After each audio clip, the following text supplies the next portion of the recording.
Psalms 23 verse 3 reads, He restores my soul. He leads me in paths of righteousness for His name's sake.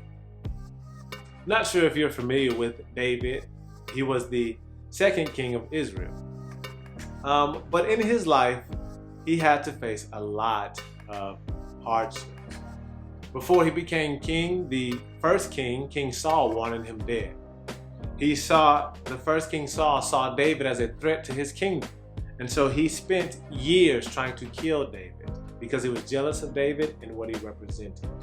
And so David had to leave his own home and leave his own family and flee for his life for year after year after year. But even after David became king, because of his own moral shortcomings, he lost his firstborn child. And even after that, when he did have children, one of his children betrayed him and tried to take his own kingdom away from him. All of his life, he dealt with violence and he dealt with different kinds of things. So when David writes Psalms 23 and says that the Lord restores my soul, he is declaring something because he knows and he longs for restoration. He knows that he's incomplete. He knows that something is missing. So maybe like David, you can relate to his situation. You can relate to what has happened to him. You've had somebody betray you. You've had family members turn their back on you. You've had friends be jealous of you and what you represent. You've lost something special or dear to you because of your own moral shortcomings. Maybe that's your life and you value restoration because of the incompleteness of these certain events. Or maybe, unlike David, you know that you feel this sense of incompleteness, but you don't quite know where it comes from or why it's there. Maybe you're that person who had their father walk out on them at a young age, and you thought that only your mother walked out of you. You thought only your father walked out on you, but little did you know that when your father walked out, not only did you lose your father, but you lost your mother as well. Because your mom, in trying to be the father that you never had, she ended up not becoming the mother that you needed.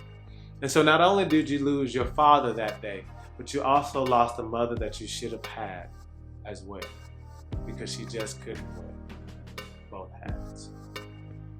Or maybe you're the person who was exposed to sexuality at far too young an age. And so the purity that you know you should have is always twisted and warped and bent out of shape in some way, shape, or form. The imagination you know that you should have had, or you know that you feel like you should have had, it's not quite there. You know that something is not quite right, but you don't know that it's tied to something that happened to you at a young age. Something robbed you of something at an early age, and you're not quite sure what's going on or what to make of it. You know that there's a sense of incompleteness in your life, but you don't even know who took it or where did it go or even how to get it back. But regardless of your situation, you know that restoration is desired. So you seek out restoration. You fight for restoration in all kinds of ways. You go and get the relationship hoping to be made right. You go and do all kinds of sexual exploits hoping to figure this thing out. You go try to make a name for yourself. You go and try to honor other people. You go volunteer. You do all kinds of things just trying to find that sense of completeness. You're trying to work a work of restoration in your life. But as you work and as you fight for this restoration on your turn, you recognize that this is a grind. And you know that life is not supposed to be a one-sided affair. You should not be going through life as a one-sided or in a one-sided partnership.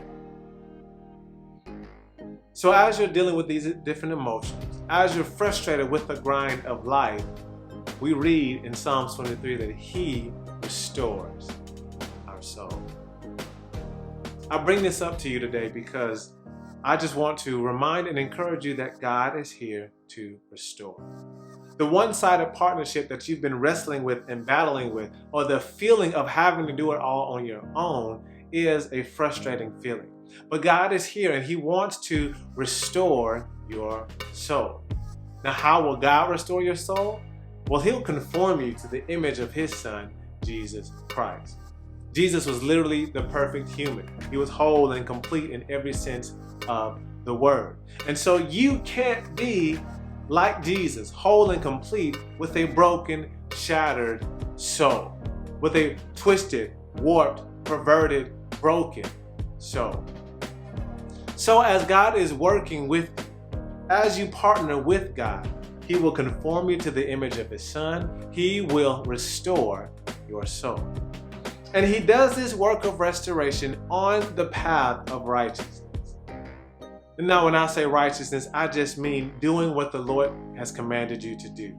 Loving who He wants you to love, going where He wants you to go, forgiving who He wants you to forgive, working with Him, not against Him, not ignoring Him, not saying no to Him, not running for Him. As you run from God, you are running from the source of contentment. But as you partner with God, restoration takes place. What was once lost can now be found on the righteous path. As you walk this path of righteousness, your soul will be restored. So my encouragement is this: look at life objectively. You can say and you can partner with all kinds of people in all kinds of ways. But there is a partnership that goes to such a deep spiritual level, a deep, profound level that no human on earth can touch and fulfill like the Lord can. And so I encourage you to let Him work in your life. Partner with the Lord. And as you partner with Him, He will restore your soul. What was once lost